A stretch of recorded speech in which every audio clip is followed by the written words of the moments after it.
Video का जो topic है that is hallmarks of cancer part 2। ठीक है, पार्ट 1 में जो हमने डिस्कस किए थे, वी डिस्कस सेल्फ सफिशिएंसी वाला and we discussed insensitivity to growth signals, rather growth inhibitory signals rather. ठीक है, तो ये तो हॉलमार्क्स डिस्कस हो चुके थे। आज की वीडियो में हम लोग डिस्कस करेंगे ऑल्टर्ड सेलुलर मेटाबॉलिज्म। ठीक है, उसके अलावा हम लोग डिस्कस करेंगे sustained angiogenesis,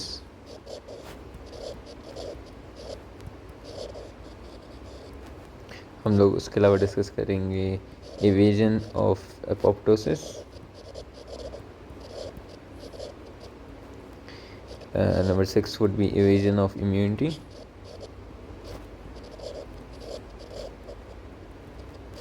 and number 7 is limitless replicative potential। ठीक है, उसके अलावा 8वां जो इस वीडियो में नहीं अगली वीडियो में होगा that is invasion and metastasis. ठीक है, तो ये हैं हमारे हॉलमार्क्स ऑफ कैंसर्स, जिसमें हम लोग डिस्कस कर रहे हैं इस वीडियो में 3 to 7। तो लेट्स बिगिन।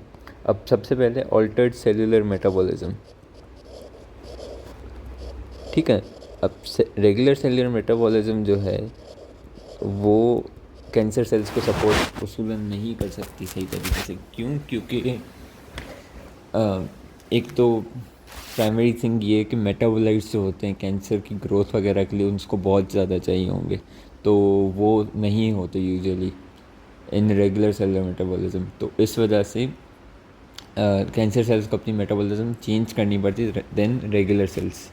ठीक है, अब ऑल्टर सेलुलर मेटाबॉलिज्म में 3 चीज़ें हैं, एक मेन है, बाकी 2 साइड टॉपिक्स हैं। जो मेन है उसको पहले डिस्कस करते हैं।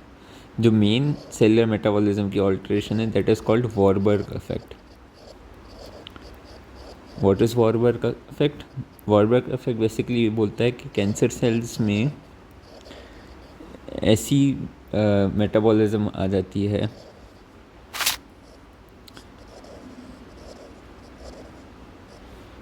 which is characterized by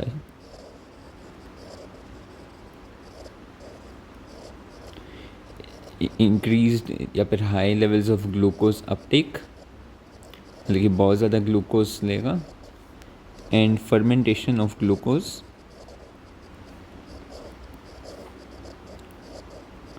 via glycolytic pathway.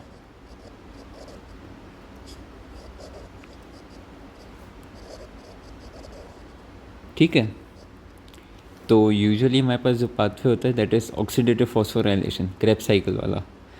ठीक है, उससे एनर्जी बनती है। लेकिन कैंसर सेल्स क्या कर रहे हैं? ग्लाइकोलाइटिक पाथवे को यूज़ कर रहे हैं in order to make energy वगैरह। ऐसा क्यों कर रहे हैं?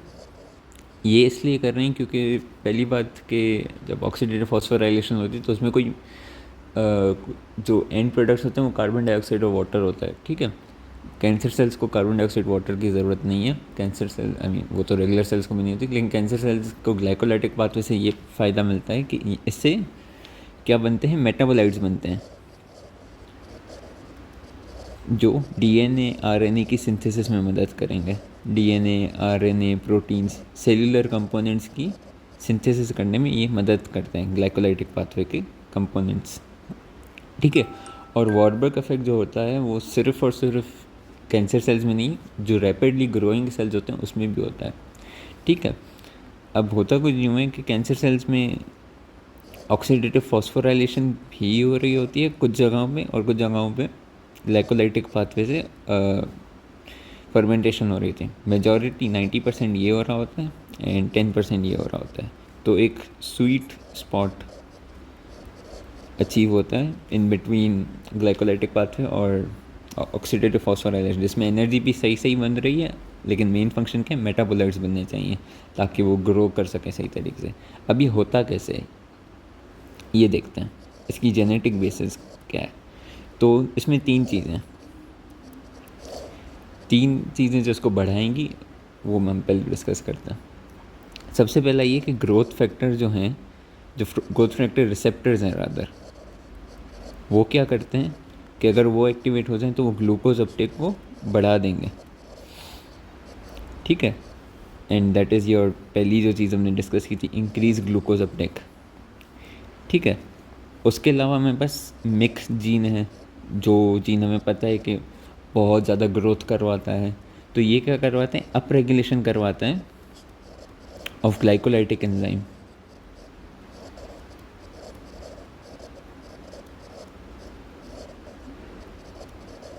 ठीक है। That is the second part of your definition, basically उसको बढ़ा रहा है। बाकी बीच में क्या बचा, रास पाथवे। रास पाथवे क्या है, ये दोनों करवाता है, ग्लूकोज अपटेक भी बढ़ाएगा और अप रेगुलेशन कराएगा। अब एक चीज़, ट्यूमर सप्रेसर जीन्स क्या करेंगे, वॉरबर्ग को बढ़ाएंगे या कम करेंगे? Obviously tumour suppressor jeans Warburg effect को कम करते हैं। तो अगर ट्यूमर सप्रेसर जीन्स ख़त्म हो जाएं तो वॉरबर्ग इफेक्ट फुल पावर में होगा, ठीक है। तो that is your alter cellular metabolism का मेन हिस्सा, वॉरबर्ग इफेक्ट। वॉरबर्ग इफेक्ट क्या है, ग्लाइकोलाइटिक पाथवे से ग्लूकोज की फर्मेंटेशन होना और ग्लूकोज का अपटेक बहुत ज़्यादा होना। कैसे होता है, मेनली जो ग्रोथ फैक्टर रिसेप्टर है या रास पाथवे या मिक पाथवे, उसमें इसका रोल होता है। फंडामेंटल चीज़ का है, ग्लूकोज अपटेक बढ़ेगा और ग्लाइकोलाइटिक एंजाइम्स की अप रेगुलेशन होगी, और ट्यूमर सप्रेसर्स ऑब्वियसली इसके इनहिबिशन करवाते हैं। इसकी क्लिनिकल क्या है इम्पोर्टेंस, क्लिनिकली इम्पोर्टेंस इसकी ये है कि there is a scan known as PET scan. होता ही है कि कैंसर सेल्स जितने एग्रेसिव होंगे उतना ज़्यादा ग्लूकोज अपटेक ज़्यादा होगा। हम क्या करते हैं, हम रेडियो एक्टिव ग्लूकोज दे देते हैं, ठीक है। कैंसर सेल है, ये सारी ग्लूकोज ले लेगा। फिर हम बंदे को स्कैन करते हैं, फिर हमें पता चलता है कि ग्लूकोज हमारी कहाँ गई, रेडियो एक्टिव वाली। जहाँ पर ग्लूकोज ज़्यादा जाएगी सबसे ज़्यादा तो वो कैंसर होगा, जहाँ पर कम जाएगी तो कैंसर नहीं होगा। तो that is basically PET scan की या फिर वॉरबर्ग इफेक्ट की implications, clinical implication, that is PET scan, ठीक है।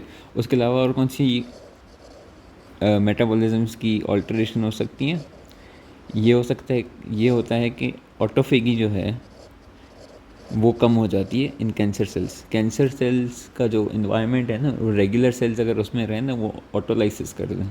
उसमें इतने स्ट्रेस होते हैं क्योंकि डीएनए डैमेज है, ग्रोथ हो रही कंसिस्टेंटली, चीज़ें भरी पड़ी हैं, तो इस वजह से ऑटोफेगी होने के बहुत ज़्यादा चांसेस होते हैं। कैंसर में यह है कि वो ऑटोफेगी का मैकेनिज्म डिरेंज हो जाता है, तो इसलिए वो ऑटोफेगी होती ही नहीं है। Second of all, that is the creation of oncometabolite. अब ये ऑन्कोमेटाबोलाइट क्या है, इसका अब एक एग्जांपल है। हमारे पास एक एंजाइम है आइसोसिट्रेट डिहाइड्रोजनेस, ये एक क्रेब साइकिल का रेगुलर एंजाइम है। ये बेसिकली आइसोसिट्रेट को डिहाइड्रोजनेस करा के कोई भी आई थिंक फ्यूमरेट वगैरह कुछ बनाता है, या सक्सेनाइल को आई थिंक बनाता है। ये कभी कभी हो जाता है म्यूटेटेड, तो ये क्या बनाना शुरू कर देते हैं, ये बेसिकली बनाते हैं 2HG, फुल फॉर्म में लगा दूंगा। ये क्या करेगा, ये इनहिबिटर है TT फैमिली का। TT फैमिली डीएनए रिपेयर का पार्ट है, ये डीएनए रिपेयर के एंजाइम्स हैं।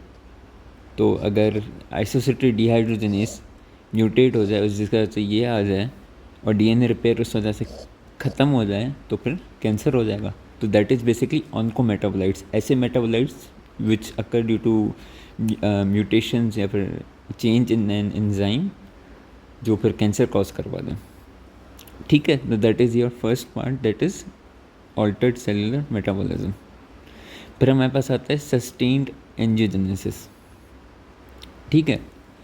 सस्टेन्ड एंजियोजेनेसिस, अब सेल ग्रो कर रहा है तो ऑब्वियसली उसको ग्रो करने के लिए ब्लड भी चाहिए होगा, न्यूट्रिशन चाहिए होगा, ठीक है। अब हमारी बॉडी में जो न्यूट्रिशन वगैरह या ब्लड का जो ब्लड वेसल्स फॉर्म करने का होता है, हमारे पास बैलेंस होता है किस चीज़ का, हमारे पास होते हैं एंजियोजेनिक फैक्टर्स और हमारे पास होते हैं एंटी एंजियोजेनिक फैक्टर्स, ठीक है। एंजियोजेनिक फैक्टर्स जो हैं वो ब्लड वेसल फॉर्मेशन कराएंगे, एंटी एंजियोजेनिक फैक्टर्स जो हैं वो ब्लड वेसल फॉर्मेशन को नहीं कराएंगे, रोकेंगे। तो कैंसर में ऑब्वियसली एंजियोजेनिक फैक्टर्स बढ़ जाएंगे और एंटी एंजियोजेनिक कम हो जाएंगे। कैसे होंगे? 3 वजह हैं। सबसे पहली वजह हाइपोक्सिया की वजह से, सिंस कैंसर इतना ग्रो करेगा हाइपोक्सिया होगी, जिसकी वजह से hypoxia inducible factor alpha release होगा और ये क्या करेगा? वेस्कुलर एंडोथेलियल ग्रोथ फैक्टर की रिलीज़ करवाएगा, जो फिर क्या कराएगा? एंजियोजेनिक इफेक्ट देती है ये। उसके अलावा क्या हो सकता है? ट्यूमर सप्रेसर जीन्स कम हो जाएं, और ट्यूमर सप्रेसर जीन्स का बेसिकली एंटी एंजियोजेनिक इफेक्ट होता है, लेकिन अगर वो कम हो गया तो एंटी एंजियोजेनिक इफेक्ट भी कम हो जाएगा। ठीक है। तीसरी चीज़ क्या है? रास और मिक पाथवे बढ़ जाए, या फिर रास और मिक पाथवे की वजह से हो। रास और मिक पाथवे एंजियोजेनिक इफेक्ट होता है क्योंकि वो वेगफ को ट्रांसक्रिप्शन वगैरह वेगफ की बढ़ा देता है। सही है। तो सिंपल इनफ था सस्टेन्ड एंजियोजेनेसिस में एंजियोजेनिक एंटी एंजियोजेनिक है। एंजियोजेनिक में मेन वेगफ है, एंटी एंजियोजेनिक में दैट्स आई थिंक थ्रोम्बोस्पोंडिन कहते हैं उसको। ठीक है, ये एंटी एंजियोजेनिक। एंजियोजेनिक बढ़ेंगे, एंटी एंजियोजेनिक कम हो जाएंगे। फिर हमारे पास आता है the next one, that is your evasion of apoptosis. अब इवेजन ऑफ एपोप्टोसिस में क्या है कि एज आई अलूडेड टू अर्लियर, हमारा जो कैंसर सेल होता है it is in a lot of metabolic stress, DNA damage वगैरह ये सारी चीज़ें। अब होता कुछ यूँ है कि हमारे पास जो डीएनए डैमेज वगैरह की वजह से जो एपोप्टोसिस होती है दैट इज़ इंट्रिंसिक पाथवे के थ्रू। ठीक है। तो कैंसर सेल को उसूलन कौन से पाथवे के थ्रू एपोप्टोसिस करवानी चाहिए? इंट्रिंसिक पाथवे के थ्रू। ठीक। तो अगर मैं इंट्रिंसिक पाथवे के की कंपोनेंट्स को डिसेबल कर दूँ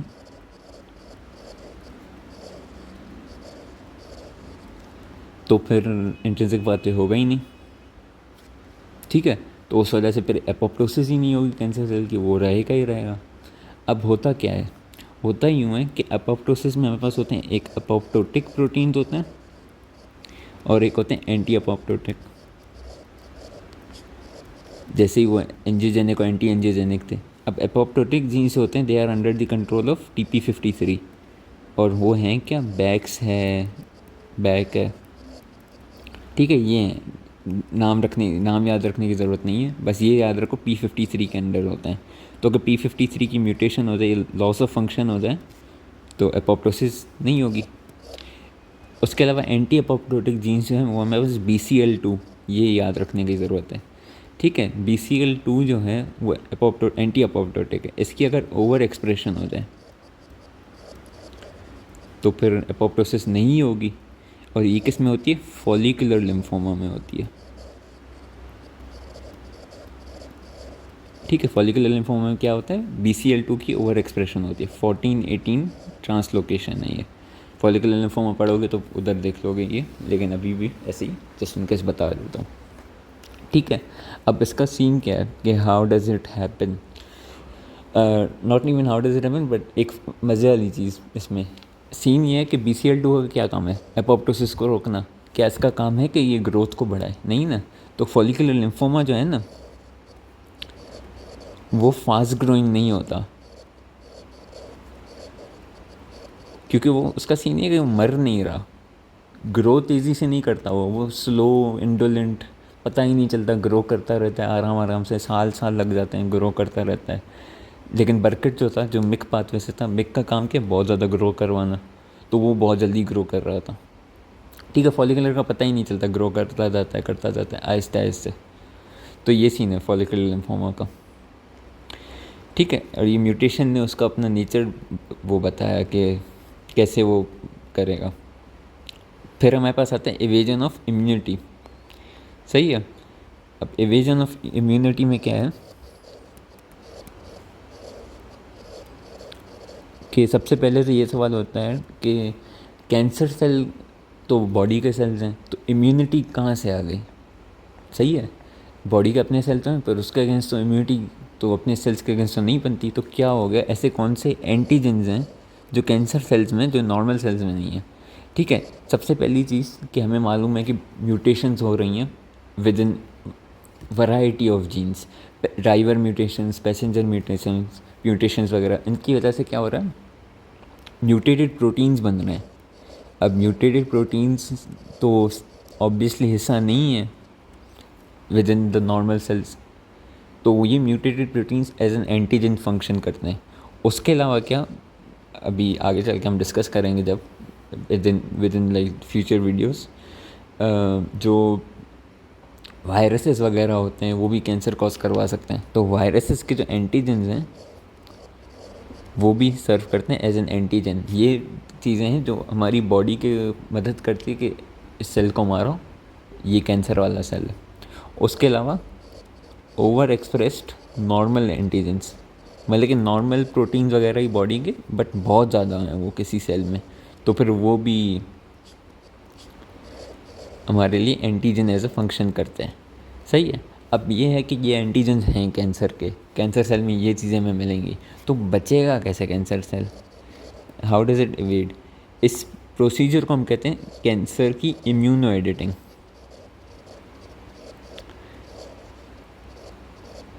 ठीक है। अब इसमें क्या होता है, ये थोड़ा सा टेक्निकल है लेकिन it's very fun as well.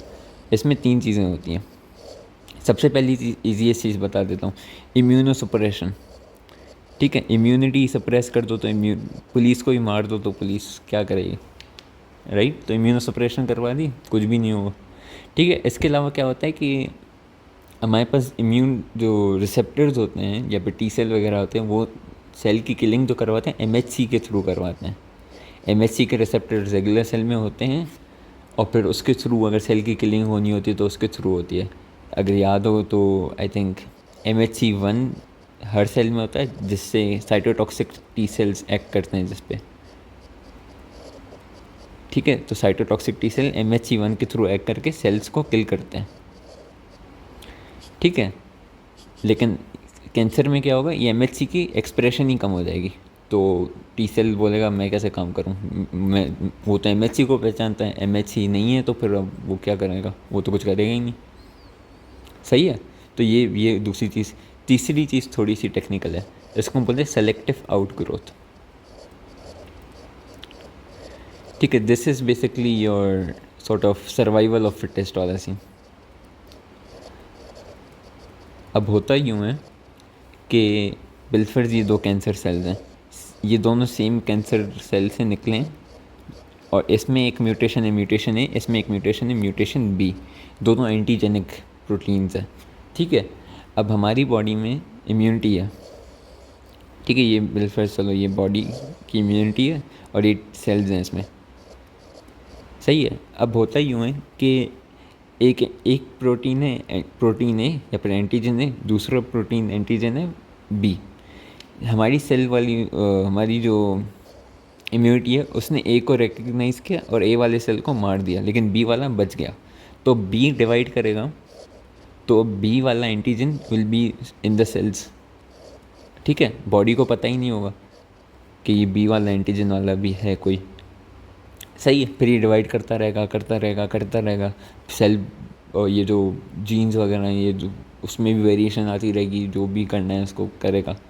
ठीक है। ए का तो बढ़ा ही नहीं आगे, इसको हम बोलते हैं सेलेक्टिव आउट ग्रोथ। जो एंटीजन काम का नहीं होगा या फिर जो म्यूटेशन काम की नहीं होगी, जो मार देगी, खुद ही मर जाएगी, इम्यूनिटी जिस पे एक्ट करेगी वो ग्रो ही नहीं करेगी, लेकिन जिस पे नहीं किया एक्ट वो ग्रो करती रही करती रही करती रही और फिर वो मेन उसका अपना ग्रोथ उसकी होगी। ठीक है। तो ये सीन है इसका सेलेक्टिव आउट ग्रोथ का। होपफुली ये समझ में आया हो। एवेजन ऑफ इम्यूनिटी में ये ख़त्म हो गया। अब उसके बाद हमारे पास है final cheese, that is limitless replicative potential.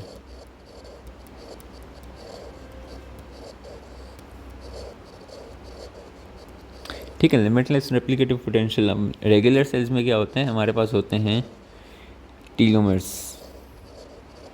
ठीक है। टीलोमर्स बाय डिवीज़न ये एरोड होते रहते हैं।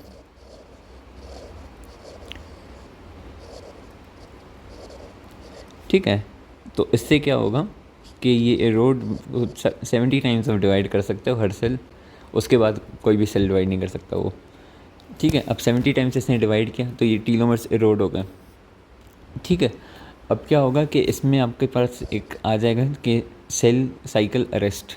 जिसको हम बोलते हैं सेनेसेंस, ठीक है, या फिर रेप्लिकेटिव अरेस्ट जिसको हम बोलते हैं सेनेसेंस, जिसमें क्या होगा कि अब सेल फर्दर क्या ग्रो नहीं, रादर रेप्लिकेट नहीं करेगा, सेल डिवीज़न नहीं करेगा, ठीक है। इसके बाद भी विल्फर्स कर रहा है वो, तो उसमें क्या होता है कि अगर विल्फर्स ये टीलोमर है, ये रादर क्रोमोसोम है, इसका ये टीलोमर वाला ऐसा है और ये एरोड हो गया, तो ये अब ऐसे है, ठीक है। दूसरा भी क्रोमोसोम, उसका भी टीलोमर ऐसे है, तो अब क्या होगा कि ये इसकी जो बेयर एंड है, इन दोनों की ये फ्यूज़ हो जाती हैं। अब ये जब फ्यूज़ होगी ना, सेल वायड़ा हो जाएगा, सेल में होगी एपोप्टोसिस, मैसिव एपोप्टोसिस होगी। इमीडिएटली नहीं, लेकिन कुछ डिवीजन्स के बाद मैसिव एपोप्टोसिस होना शुरू हो जाएगी सेल में, क्योंकि ये सस्टेनेबल नहीं है ये जीनोम, ठीक है। तो इस प्रोसेस को हम बोलते हैं माइटोटिक कैटेस्ट्रोफी, सही है। तो ये जो सेनेसेंस और माइटोटिक कैटेस्ट्रोफी है, ये बेसिकली क्या, सेल को लिमिटलेस रेप्लिकेटिव पोटेंशियल करने के लिए नहीं करती, ये इनहिबिटर्स हैं बेसिकली इस प्रोसेस के, सही है। तो limitless replicative potential regular cells में क्यों नहीं होती, due to senescence which is arrest basically, and cell cycle arrest. And दूसरा क्या, माइटोटिक कैटेस्ट्रोफी, जिसमें क्या होता है कि जो टीलोमर्स हैं वो जॉइन हो जाते हैं और फिर उसमें मैसिव एपोप्टोसिस को ट्रिगर कर देते हैं। क्यों करते हैं, क्योंकि जेनोमिक इंस्टेबिलिटी होती है वो, ठीक है। अब कैंसर को सेनेसेंस को भी ख़त्म करना है, माइटोटिक कैटेस्ट्रोफी को भी ख़त्म करना है, ठीक है। अब यूजुअली ये होता है कि कैंसर का जो सेल है ना, सेनेसेंस ख़त्म कर देता है, और माइटोटिक कैटेस्ट्रोफी ख़त्म करने के लिए, ये दोनों करने के लिए उसने सोचा होता है कि यार सारा माजरा तो टीलोमर्स का है, टीलोमर को अगर मैं रीजनरेट करवा दूँ तो सेनेसेंस ही नहीं होगी, सेनेसेंस नहीं होगी तो माइटोटिक कैटेस्ट्रोफी भी नहीं होगी, सही है। तो क्या कैंसर सेल में क्या आ जाते हैं हमारे पास, enzymes, telomerase. Telomerase normal cells में भी होते हैं, लेकिन वो बहुत कम होते हैं। कैंसर सेल्स में होती है टीलोमरेज वालों की over expression of telomerase enzyme की जीन्स, जिसकी वजह से टीलोमरेज एंजाइम बहुत ज़्यादा हो जाता है और कैंसर बेसिकली लिमिटलेस ग्रोथ कर सकता है, रेप्लिकेशन कर सकता है, ठीक है। तो ये है बेसिकली हमारे a lot of the hallmarks of the cancer, ठीक है। होपफुली समझ में आया होगा, it's simple enough. Main focus Warburg पे करना, बाकी सबको बेसिक 3-4 लाइनों में डिफ़ाइन करना आना चाहिए बस, ठीक है। चलो रिवाइज कर लेते हैं थोड़ा सा। अब सबसे पहले हमने ऑल्टर्ड सेलुलर मेटाबॉलिज्म की, वारबर्ग इफेक्ट, ग्लूकोज अपटेक बढ़ जाएगा, ग्लाइकोलाइटिक पाथवे से फर्मेंटेशन होगी। क्यों हो रही है, मेटाबोलाइट्स की ज़रूरत है डीएनए आरएनए बनाने के लिए, सेल ग्रोथ करने के लिए। कैसे हो रही है, ग्रोथ फैक्टर रिसेप्टर, रास और मिक क्या करेंगे, ग्लूकोज अपटेक बढ़ाएंगे और ग्लाइकोलाइटिक एंजाइम्स को अप रेगुलेट करेंगे। ट्यूमर सप्रेसर जीन इनहिबिट हो जाते हैं तो फिर वो उसमें भी होता ही है। क्लिनिकल इसकी वो क्या, पेट स्कैन, जिसमें हम रेडियो एक्टिव ग्लूकोज देते हैं तो फिर वो जमा हो जाती है कैंसर सेल में। उसके अलावा अदर ऑल्ट्रेशंस क्या हो सकती हैं, ऑटोफेगी का कम होना और ऑन्कोमेटाबोलाइट्स का बनना। Sustained angiogenesis, sustained angiogenic, anti angiogenic, angiogenic बढ़ जाएंगे, एंटी कम हो जाएंगे। क्यों, हाइपोक्सिया, ट्यूमर सप्रेसर जीन का कम होना, रास और मिक का बढ़ना। एपोप्टोसिस की इवेजन इंट्रिंसिक पाथवे के थ्रू होती है। एपोप्टोसिस हमने इंट्रिंसिक पाथवे को ही ख़राब कर दिया, कैसे, P53 को सप्रेस करके या फिर एंटी एपोप्टोटिक BCL2 को बढ़ाकर, follicular lymphoma. Evasion of immunity, वो कैसे, इम्यून सप्रेस करके, MHC की डिक्रीज एक्सप्रेशन करके और सेलेक्टिव आउट ग्रोथ करके। And finally limitless replicative potential, senescence mitotic catastrophe की वजह से होती है। और वो ख़त्म कैसे करते हैं हम लोग, रादर करवाते कैसे हम लोग लिमिटलेस, उसको टीलोमरेज एंजाइम की वजह से, ठीक है। होपफुली समझ में आया होगा ये। एंड